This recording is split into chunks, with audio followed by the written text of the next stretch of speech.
Kapuso sa Bacolod City naman, mga Gubaon yung CCTV sa mga kabarangayan hindi makabulig sa pagsolbar sang krimen, suno pa sa kapulisan. Samtang pagpakayos ng CCTV system sa barangay Estefania, ginapangitaan na paagi.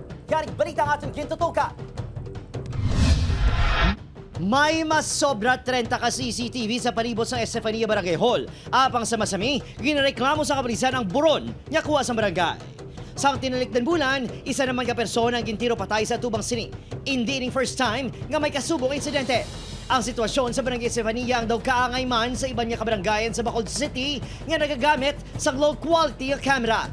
Gadipindi na bisa klase ng CCTV camera, no? May high definition, may low ano man. Pero isa to sa faktor ng paboron pag ito sa nakita ko is ang lightings, no? Ang lightings pag isang area, hindi tama kasanag. Tugda sa mga residente, kapulisan dapat ang padamuon. Bangod ng CCTV, tuman, kaburon. Oo, yari kita na may bantay gini rubing. Wala gani pulos to ng CCTV.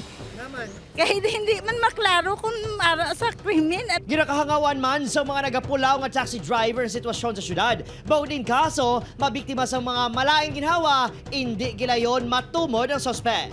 Timas na, may anduhan sila CCTV kang tanod para bantay sarado.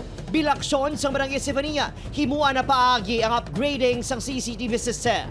Siyempre kinanglagin man na maintenance, no? Siguro mailis naman ang mga kamera. Kita man daw, ara man ang sequence nga pagtiro, tanan-tanan, covered man. Galing, hindi lang niya mapakilala ang gunman, kaya naka kahud. Ginapanginwala man ni Tingson ang reklamo sa kapulisan niya hindi mapuslan ang kuha sang ilang kamera sa pagsolbar sa mga kaso.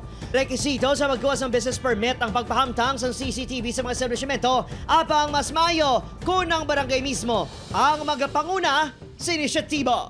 O Badkiringil Casillo, Adrian Prietos, 1 Western Visayas.